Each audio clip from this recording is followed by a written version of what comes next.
Emperor Bokassa.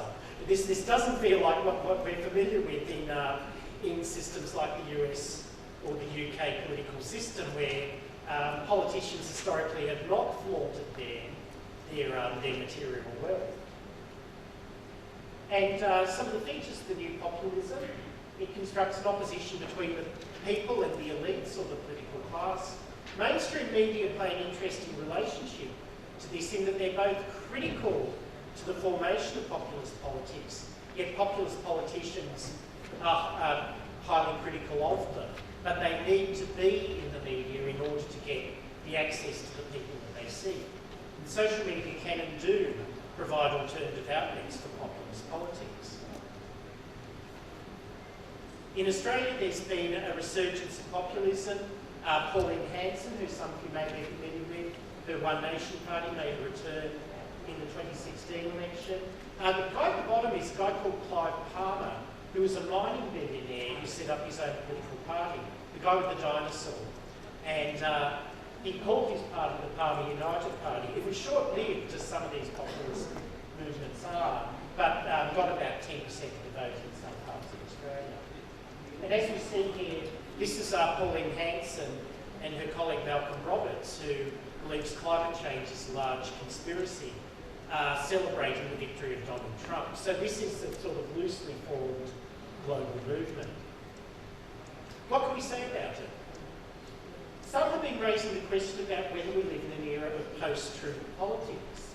And The Economist ran a very important piece before the US presidential election, talking about post-truth politics in an age of social media. Similarly, The Guardian wondered about how technology has disrupted the truth, or at least disrupted traditional modes of journalism. And what's going on here? One suggestion is that the nature of social media is generating political polarisation and the rise of echo chambers and filter bubbles. That where commercial success is more about appealing to particular niches than to mass audiences, and where social media data analytics can identify your already existing preferences and deliver preferred news to you, you increasingly exist in a social media world of like minds. And so whereas other forms of politics traditionally focused on winning over the middle ground, the new populism promotes candidates who represent the extremes, or at least represent the base, rather than the political centre. And our own focus groups in Australia found a degree of ambivalence about social media. While they were highly critical of mainstream media, some saw social media as providing new opportunities for unfiltered access to news. But others were concerned that you would just get discussions on social media spinning out of control, as this person puts it. So challenges for social media in the 2016 US presidential results have caused a lot of reflection on this. What's important to understand is that social media platforms provide us with both sources of political information, but also structure political conversation. So that question of filter bubbles that I referred to is not just a matter of who you like, who are your 600 Facebook friends or whatever, but they're also the way in which the social media algorithms in turn direct news to you that is based around these identified preferences. So we have social media farms in places like Macedonia generating pro-Trump news websites because there's money in it. In contrast to mainstream media, there's never been particular ethical or public good obligations attached to these platforms. The platforms both enable and structure interactions and do so to commercial ends. So the dilemma of fake news.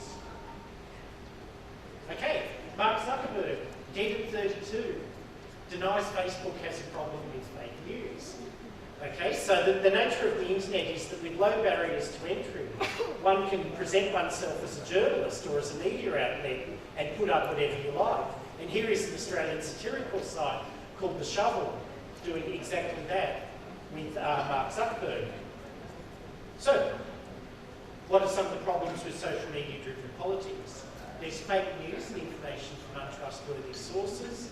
The structure of feeds can lead to a predominance of sources that reinforce existing affinities. The filter bubble. The question of whether high-quality verifiable information is being crowded out by low-quality opinion and so-called factoids, and the capacity for influence remains opaque, as very little is known about organising algorithms from outside of the organisations. So when organisations like Facebook are quizzed about this, their response tends to be that of, trust us. Why should we do that? Possible responses. One could be a requirement that social media platforms more clearly label opinion types, differentiate between news and opinion, and monitor the existence of fake news sites. They may be required to make mandatory their data and disclosure of pertinent research findings. Clearer clarification of what is advertising-driven content, and more generally, understanding social media platforms as themselves being media companies. And I will conclude there. Thank you very much. Thank you very much.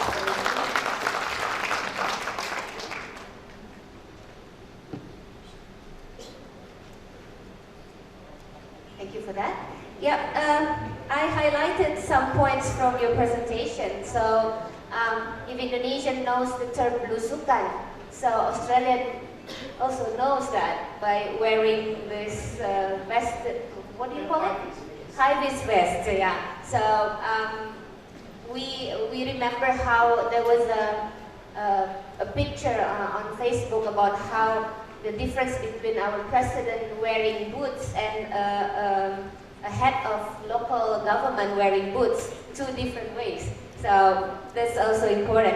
And also I underlined the importance of data mining from your presentation and how it can be done really fast nowadays, and it's really important. We have some good business of data mining in Jakarta for political purposes nowadays.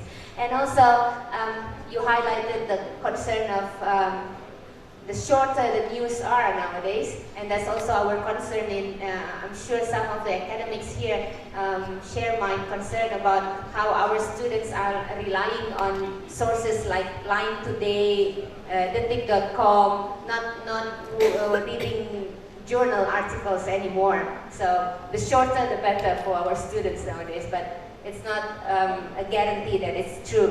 Okay, we'll leave the question and answer session to the end of the presentations later. And we are going to continue with the next speaker, Professor Setiawan Sabana. I'll read his profile first. Professor Setiawan Sabana is a professor at the Faculty of Arts and Design, Bandung Institute of Technology. And he is enthusiastically participated in various exhibitions in various countries, sir. And his works focus on printmaking and paper art.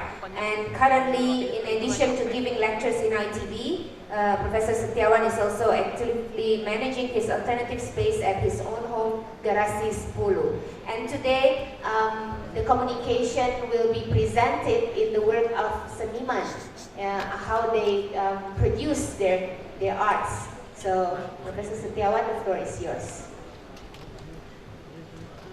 Thank you very much, moderator.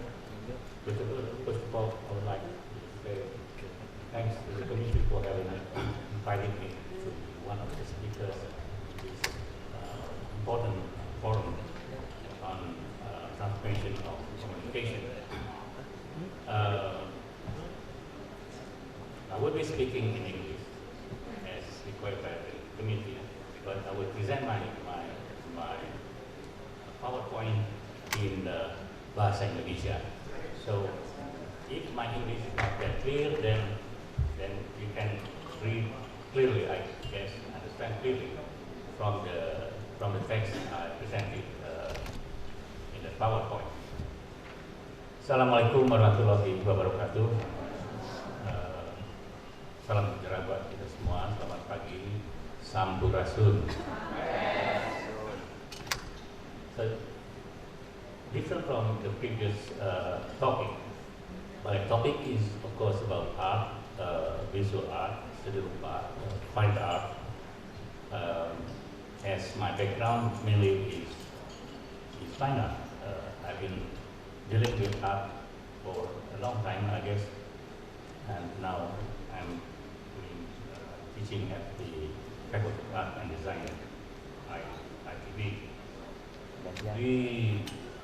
I'll be talking about seniman, seni, and komodifikasi. Artist, art, and commodification. You are probably familiar with the word seniman, artist, and then art, and I wonder if you are familiar with the word commodifikasi. It comes from commodification. Art is treated as a commodity.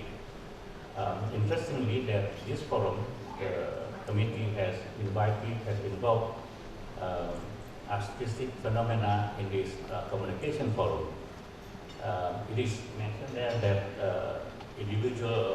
creative individuals, and then creative industry, etc. I think communication is part of the terminology.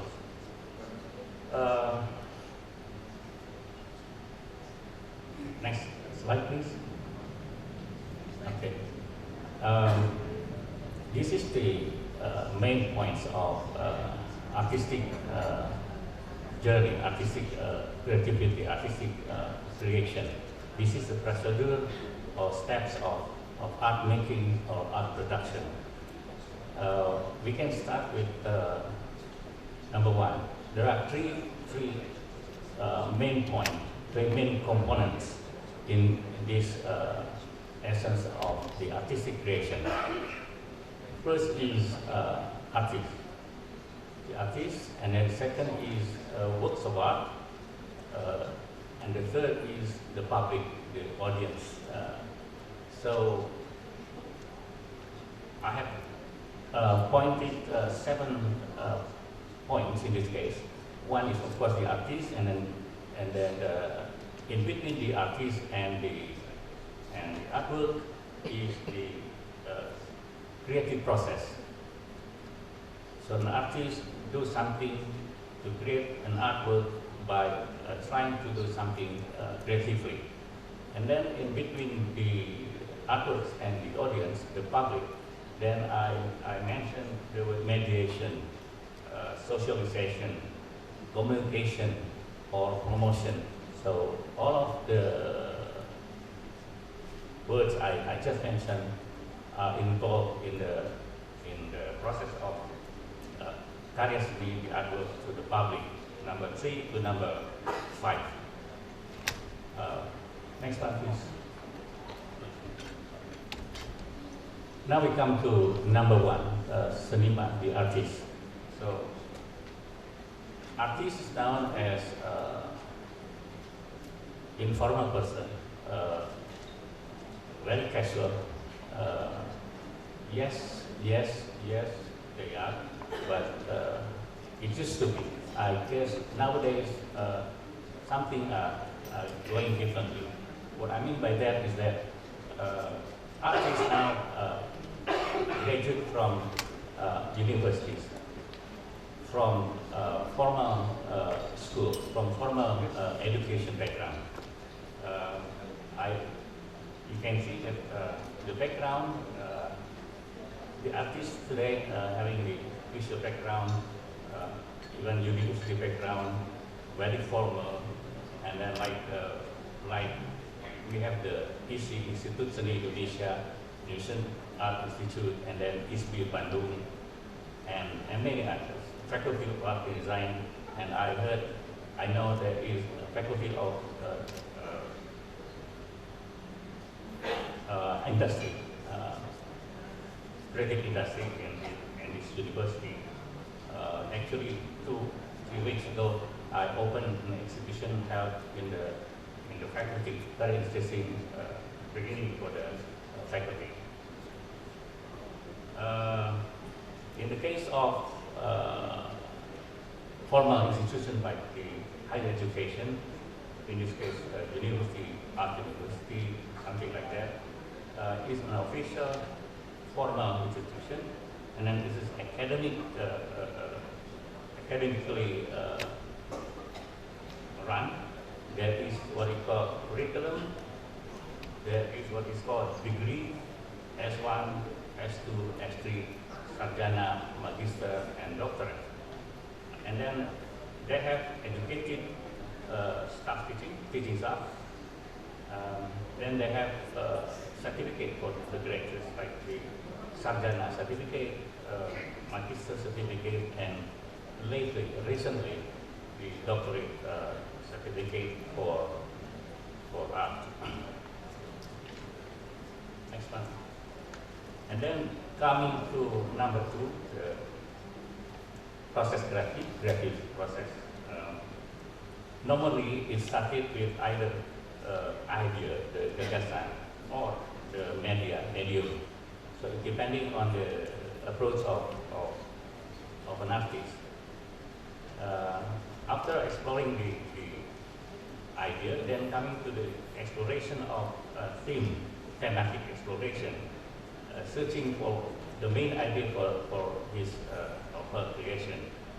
And then after that, resulting in meanings of value in the art creation by the artist is normally a cultural phenomenon, cultural based, referring to cultural matter. And then when talking about media or medium sometimes, then it comes to aesthetic exploration, aesthetic experimentation. So the artist will explore like visual elements in the case of seni rupa, visual art, or trying to organize the visual elements so they can become some structure which hopefully be regarded as beautiful, something like that. And then those processes then will result in painting, printmaking, graphics is printmaking, and then sculpture, and then mixed media, and then new media, multimedia, etc. There are many other expressions nowadays. Next one, please.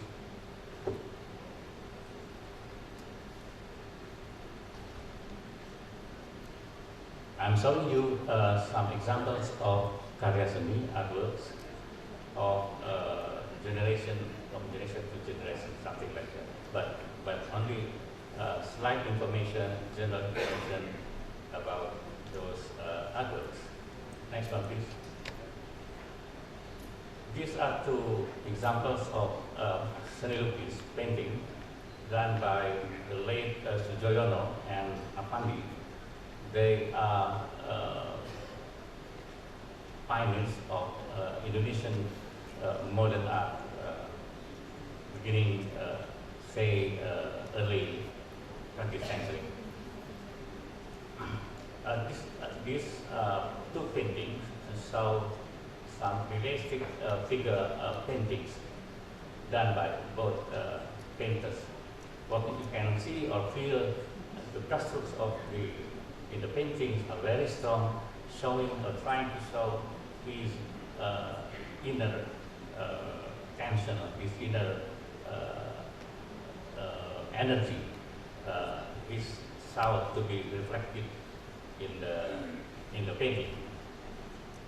Next one, please. And these come to other paintings, abstract style, done by Ahmad Sekali, the late, and then the right one on my side is done by Papyrus, Ade Pirus.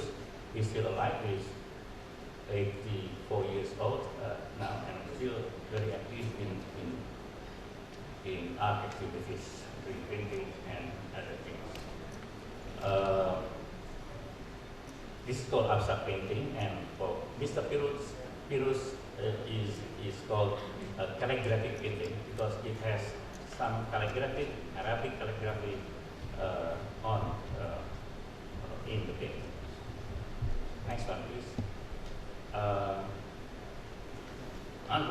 Unfortunately, this is my artwork, seni cetak or seni grafis, graphic art or printmaking. American would say printmaking. I did etchings. This is called etching, the technique, etchings and aquatic, etching aquatic. Uh, this is about my imaginations about the space, the space dalam hayal, ruang dalam hayal, space in my imagination. I've been dealing with space for until today. Space and me. Next one is the drawing, pencil drawing by Matran. Yeah, he is a teaching staff member of the Faculty of Creative Industry, teaching here. So this is done by the media pencil, very soft pencil, trying to create his subject matter, which is something about robotics, something, his imagination. Yeah, I like this book. Next one, please. Another unfortunate condition is that this is my another piece, installation piece, instalasi. This is called Monument of Paper. Why I made this monument of paper symbolically, artistically, because I'm very concerned about the disappearance, the going away of paper nowadays. Paper are being replaced by digital media, and I imagine, I assume that, I predict that someday paper will be gone for good. That is my image. I have the right to imagine that things. And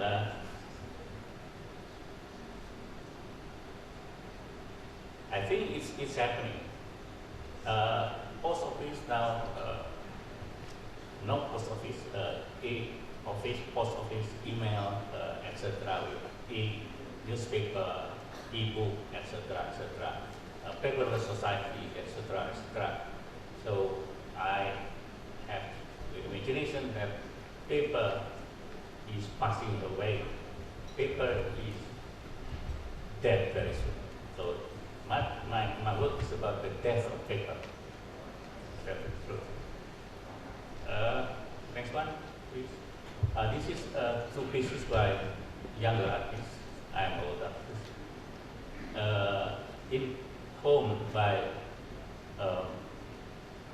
Astari Rasik, Jakarta, Balinese artist. She likes to promote gender matter. She is always talking, exposing gender issues in her art. The other one, Isa Perkasa, graduate from ITB. He's very active doing installation, sometimes performance. So combining performance and objects or installation of that kind, as you see on the screen. Next one. I have to apologize again. This is my another work. Artist is known as artistic. So this is my recent solo exhibition in Bentara Budaya, Jakarta, Malaysia. This is about lakon tubuh, the journey of your body, something like that. It's done on using paper. So all papers. I've been dealing with paper all the time until today. We just came back from Guangzhou, China, just last week, having exhibition, international exhibition there, and also a seminar of this kind. Next, please. I call it seni rupa baru, seni rupa media baru, which is translated into new media art. New media art is getting very popular, especially among younger artists, because as you all know, that new media, computer, digital, technology, etc., are being new paradigm in our life and also in art creativity. So new media art are getting popular and popular nowadays. Next one.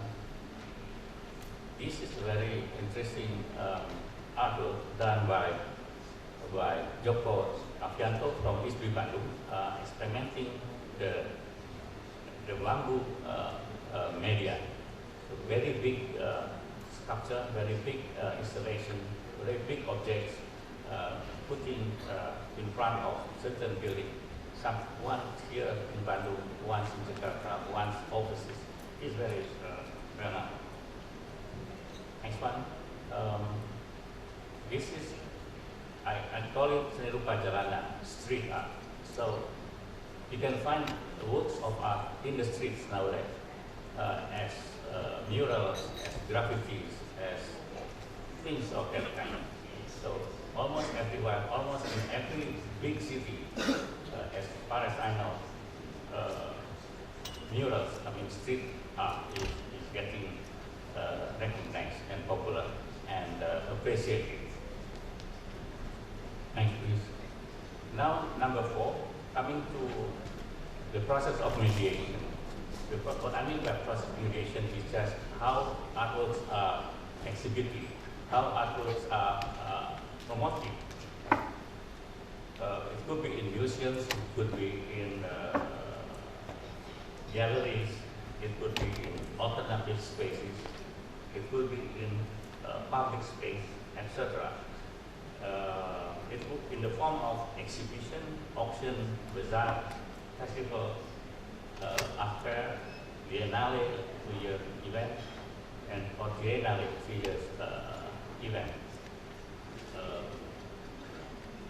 In case of promotion, newspaper, magazines, journal, TV, or social media. Now we also know what is called criticus seni, the art critic and curator as mediator between art, between artists, artwork, and the public. Next, please. Here are some photos of galleries in Bandung and Jakarta. One is in National Gallery Jakarta, and then another one is Selasa Scenario in Bandung, and Galeri Sumarja in IGP. So the 4 places, important places nowadays. Next one. This is, I call it ruang alternatif or alternative spaces. What I mean by alternative space is space or any space that is